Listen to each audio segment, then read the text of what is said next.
hearty welcome to Grandma's Wealth Wisdom with your hospitable hosts, Brandon and Amanda Neely. This is the only podcast for strategies to grow your wealth simply and sustainably, like Grandma used to. Without further ado, here are your hosts. Hey, I'm Brandon, and welcome to Grandma's Wealth Wisdom, where we help you break through to a smart, stable financial future with the tried and true wisdom Grandma used. And howdy, I'm Amanda. Today's episode is number 44, and we've titled it Seen, Not Heard. I just got to go back, and you're not even from Texas. Why are you saying howdy? Howdy. Because it's cool. It's a great thing to say. Okay. All right, whatever. Okay. Okay, anyway, so today's episode, Seen, Not Heard. And we have to warn you, in this episode, we're going to be our true selves. We're going to share about some controversial things. And anytime anyone chooses to talk about things like prejudice and discrimination, it's hard. And it's going to maybe ruffle some feathers, shake some boats, different things. Shake boats? It's really hard. Shake some boats? I don't know. I've never shaken a boat. Rocking. It's going to rock the boats. Yeah, there you go. Yeah. But so this is a really hard conversation to have, but it's really important. So we ask for your grace. This episode will not be perfect. We might, say some things that are not 100% accurate. We tried our best. And just remember that this is meant to be a conversation. We want to hear what you think too. This is an invitation to talk with us, to share what you think as well. And we'll even share a phone number at the end that you can do just that. And it's about something that's really important to you, Amanda. So you might have a lot more fire about it than most. I haven't really dealt with it too much for obvious reasons. But again, I'm at your side. So yeah. And I do have to say, walking alongside me with this, you've done a really great job. And I know it's impacted you because you care about me. So I think thanks for being there with me in it. And I think you'll have some really great things to share. So if you haven't guessed it already, the topic that we are talking about is about bias, prejudice, discrimination. And part of why we chose to take on this topic is because the financial industry has not by any means been innocent of those kind of biases. I mean, not too long ago, a woman couldn't even get a loan from a bank without her husband's consent.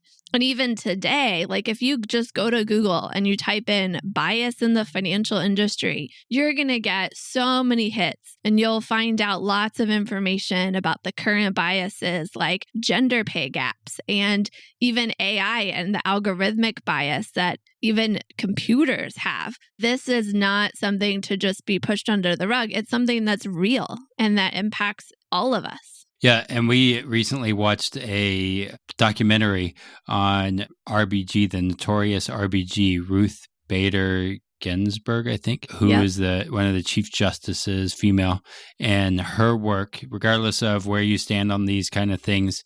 Watch that documentary. It's really interesting to see how far we've come as a culture, or how far we're sometimes moving backwards or whatever. It just seems we keep going back and forth. But her fight in the equality was a big one that I learned a lot from just last week. Yeah. And so the last thing kind of to say by way of introduction is that we call this Grandma's Wealth Wisdom, right? We don't call it Grandpa's Wealth Wisdom. And there's some really important reasons why we call it Grandma's Wealth Wisdom. But this idea of using what's worked for hundreds of years, but modernizing it to fit our current generation and where we're at, is this area of correcting bias, coming against discrimination, and actually maybe even having a way more equal and equitable way of treating your money and using your money and the institutions that you work with to do that and all of that. That is definitely a way that we have modernized what Grandma would have used before. So with all that kind of out there to start with, I want to tell you a little bit about my story reveal some of my own biases, some of where I come from. I'm a female. Really? I was born in 1984, and I've kind of always known that my dad really wanted a boy. They even had like cards that were, like that people like gave them with like baby shower gifts or whatever that had my boy name on there and stuff. And my dad was really pretty old school. Like he had certain arbitrary rules. Like I wasn't allowed to use the riding mower. I could use the push mower, but not the riding mower. And I couldn't use any power tools, but I could totally use a handsaw or, whatever. So I just had to work extra hard instead of like sit on the mower or have the saw do the work for me. That doesn't sound logical, actually. Well, it was his rules and we followed them and I respected them. I still do. He was a great guy. But it was my mom actually who was the one who worked and my dad who cooked and cleaned. So he wasn't actually that old school. Actually, that set up an interesting example for me. And my mom taught me those values that I could be and do whatever I wanted. My mom's the typical boomer parent, and that's, something that she instilled in me is you can do what you want if you just put your mind to it, that kind of thing. And then my dad taught me the work ethic that I needed in order to get to be who I wanted to be and to do what I wanted to do. I mean, he was a lot older than my mom, part of the greatest generation, and kind of gave me that really cool part of his generation that they worked hard for what they wanted. Yeah. And I'm grateful to have learned both things, right? Because again, your dad was old and we always think our parents are old, but your dad was actually older than most. Like he was the age of like my grandmother, actually. Yeah, he was old enough to be my grandpa for sure. Yep. So then in high school, I had a friend that I'll never forget. His name was Greg. I doubt he's ever going to listen to this, but Greg, if you ever hear this, hi. And I don't know if he even remembers me or whatever, but Greg thought that just because he was older than me, he knew more about everything than I did. And I told him, even though I was younger, I could have maybe more experience in some areas than him, which could mean that I knew more about that area than he did. And we argued about it over and over and over again. And we got pretty philosophical at times. I remember even saying something like a 50-year-old hermit could probably learn a lot from a 20-year-old world traveler because of just the difference in experiences. But Greg never budged. He maintained that the 50-year-old would always be wiser than the 20-year-old, or the 17-year-old was always be wiser than the 15-year-old, or what have you. I hope that's not the case. Well, with age does come wisdom, but there's also experience. And I think there's a lot to learn from people of all ages. And I really love when there's people in their 90s that are still learning and are willing to learn from people in their, that are kids or teenagers, that kind of thing. I also grew up in a Christian home, and you might not be surprised by this, but one of my favorite verses in the Bible was when a guy named Paul wrote to another guy named Timothy and said, "Don't let anyone look down on you because you're young, but set an example for the believers in speech, in life, in love, in faith, and in purity." And if you want to look it up, it's 1 Timothy 4:11. And these words really stuck with me. Don't let anyone look down on you because you're young, but, set an example, like be who the older people can learn from, right? But the problem with this verse is that he wrote it just 2 chapters after he wrote some passages about women that are super controversial. And the church that I grew up in and literally was born going to and continued until I left for college, they had a pretty conservative interpretation of those passages about women. And then when I got to college, I ended up finding a church that had a less conservative interpretation of those passages. And actually, the year Brandon and I got married, that group of churches that we were part of came out with a statement that effectively took any and all ceilings off of women and their leadership within the church. Not without controversy, not without different interpretations of what that means, but they basically said there's no ceiling. But my actual interactions with some of the male leaders in that church told me a different story. There was one male leader that actually said to me these words, and I quote, "You talk too much for how young you are." And I don't know if this is because I was a woman, because I was young, but he literally said that You talk too much for how young you are. And then a few months later, another male leader told me that exact same phrase. You talk too much for how young you are. And my only explanation is that those two leaders had had a conversation about me, and the one had said those exact words to the other one. And so they just repeated that phrase. Now, granted, you're listening to me talk right now. You know, I do talk. I do share my opinions when I'm asked for them. And I have kind of always thought that we're all equals and everyone has a right to share their thoughts and listen to others' thoughts as well, no matter their age, no matter their gender, that's part of what it means to be in relationships with people, right? But I was 21 when I first heard those words. You talk too much for how young you are. And I'm a little ashamed to admit it, but literally the rest of my 20s were a quiet decade, especially when I was around older men. Except for me, because I am a little older than you. That's true. Yeah. Yeah, when we were dating, Amanda heard those words, you talk too much for how old you are. And I remember how young you are. And I remember how much they impacted her then and for a long time after. It took a lot of, I'd say, healing and development herself and getting away from some of those people that said that and having different voices speak into her. And the hard truth is that my story isn't unique. I think each female, each young person, we all have stories like this. And I totally admit I've got a lot of privilege too. I'm white, I'm heterosexual. I can't even imagine the deeper bias and prejudice that others experience day in and day out. But this is why I love the work that I do now. I mean, we get the honor to work with lots of people who would not have access to the type of work we do just a few decades ago, maybe even a decade ago. And I know my parents never had a financial professional to help them with their strategy. Even something as simple as life insurance wasn't widely promoted in the African American community for generations, right? I still talk with neighbors here in Chicago where no one in their family has life insurance because it hasn't been promoted. There aren't even financial institutions active in their community working with them to improve their financial paths. One quick thought here. Religion and money are often very divisive, especially when combined. When you combine religion and money, oh my gosh, the Twitter comments and Facebook comments are going to be insane. Who knows? And even though we come from a Christian background, we love working with clients of all different faiths and beliefs. I think that's where you come at for us, a different approach. But even within the Christian tradition, there's a lot of variety. We've had the honor to learn lots about how others view money based on their background. And I think we're continuing to learn lots about how to change or how to be more empathetic or, I don't know, just educational and knowing that there's a lot of things that we think about money or culture that are sometimes not even true. It's just because it was handed down to us. Yeah.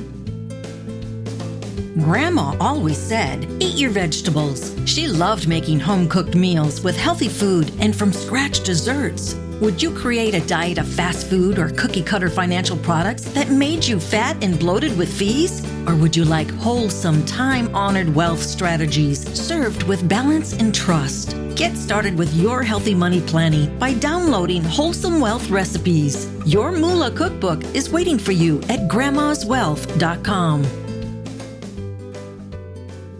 So what do we do? What is it that helps reverse these biases and prejudices besides just having conversations about it? I mean, I think conversations are really great, but they're not the end all be all, right? You actually have to seek out improvements. And I've kind of teased this before, but I really want to flesh it out more fully now. I've told you, the work we do actually gives women an advantage. Now, there's still plenty of advantages for men and the legacy they want to leave too, but it's just so happens that grandma's strategy has an advantage for women and has an advantage for young people too. So we're going to go through 4 ways, or actually 3 ways, and then kind of a halfway, 3.5 ways that grandma's strategy is awesome and gives an advantage for women and or for people who are young. So you want to give us number 1, Brandon? Yeah, so grandma's strategy uses uninterrupted, keyword uninterrupted, compound interest. The young and the female have a huge advantage here. So they use uninterrupted compound interest. So the young and female have an advantage here. So statistics show that women actually live longer than men. That means you have longer for the uninterrupted compound interest to work for you because you're female. You're going to live statistically longer. And the younger you start, it starts working for you. Of course, the younger you start, right? That's better because you can see more growth as the interest compounds year after year after year. Yeah. So that's the first one. With uninterrupted compound interest, that gives the advantage to the young and to the female who statistically live longer. The second one is that, so grandma's strategy uses a specially designed high cash value dividend paying life insurance. And females, because we live longer, life insurance costs less for us. And then also, the younger you are, typically the lower the quote unquote costs for life insurance. And I use that quote unquote costs because we could totally show you how not to pay those costs and actually have your life insurance working for you instead of costing you money. We'd love to show you that. But because we're talking about life insurance, females and the young have an advantage when it comes to life insurance. So that's number 2. And I'll go with this third one because it probably is going to impact me in a huge way. So grandma's strategy often provides for widows. So most men actually die married. I'm going to say that again. Most men actually die married. Sometimes widows scramble to figure out where their husbands had the money and what strategies they were using because they died married. The wife is then left as the widow. So there's 2 important things here. If at all possible, as much as possible, we work with couples together and make sure they are both involved and comfortable with grandma's strategy. Because if it's just the guy talking, well, at some point, if this is statistically proven, he's going to be out of the picture and she's going to become our client. We need to make sure that we take care of her, I guess. Yeah. And in case the listeners are wondering, we'll throw this out there too. I personally take the lead in a lot of our financial management. Like I update our budgeting software, all those kind of things. But Brandon and I, we try to make all of our decisions together. We kind of have this a little bit of a rule of thumb that we don't move forward until we both agree and we have a compromise in some way, shape, or form. And I love personally to work with couples where the female takes the lead, including couples where both of the people in the couple are female. Shout out to some of my favorite clients. You know who you are, and I know you're listening right now. But there's plenty of plenty of couples where the male takes the lead or they're, both men. And we love working with them too. There's all kinds of different ways that couples can figure out their financial management together. But what we're saying here is that we want to at least make sure that both people in the couple feel involved and are comfortable. They know they could take this on if something happened to the other person in the couple. And that's really important to us, to make sure they're both involved, they both feel comfortable, they both know us and like us and trust us. So that's what the point we're kind of making here. You never know who's going to be a widow or widower, and that person should know what to do with the money if and when that happens. We also want to make sure to consider what happens when either of the spouse gets their wings. For the surviving spouse, what does she or he need and what would they want? What they need and what they want, 2 different things. And we're also looking at taxes. What are taxes going to look like whenever that person graduates? And how could we reduce those taxes so the IRS doesn't take too much of the surviving spouse's money? I think that's a huge thing to think about, not just when you're young, but as you age and in that part of the relationship. Yeah. So that's number 3. Grandma strategy often provides for widows. And then I want to just add this extra little thing. That's a pretty big thing, actually, that grandma strategy is also great for those who are single ladies, single men. It's a great thing to be thinking about. We have several single people who are clients, and they seem to love the strong foundation that grandma strategy gives them. That from that foundation, they can launch into whatever their dreams and goals are.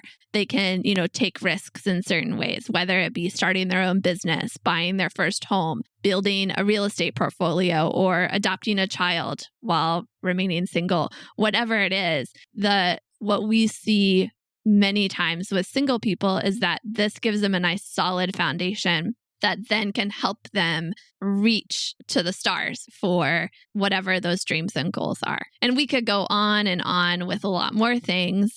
Be sure whenever you talk to us to ask us how grandma's strategy aligns your money with your values and many other ways. We would love to share those with you. But for now, let's bring this home. Let's wrap it up. I lost my voice for a while, and I'm glad I have it back now. And I've chosen to stand up for what I believe in, equality and equity for all.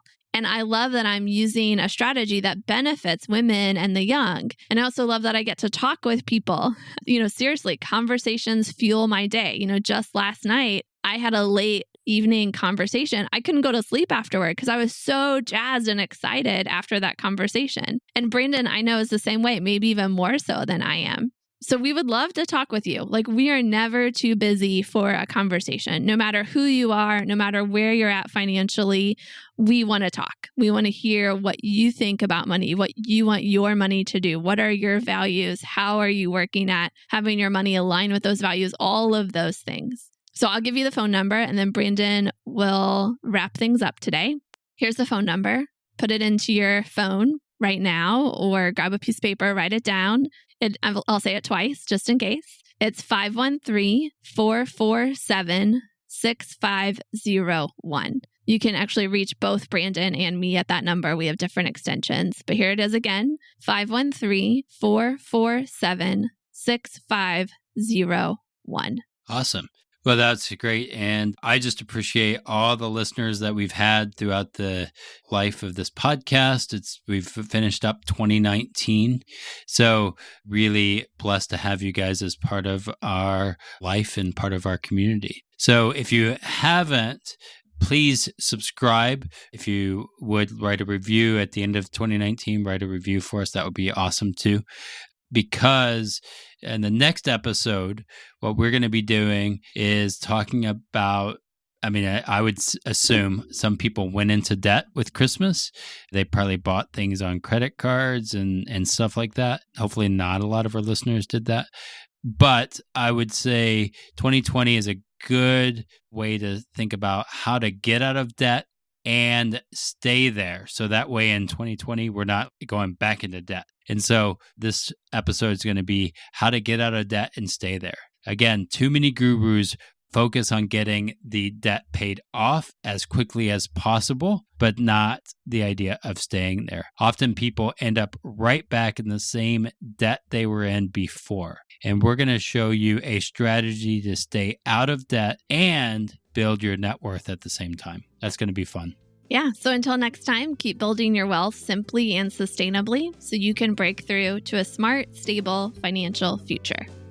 The topics presented in this podcast are for general information only and not for the purposes of providing legal, accounting, or investment advice. On such matters, please consult a professional who knows your specific situation. This is thepodcastfactory.com.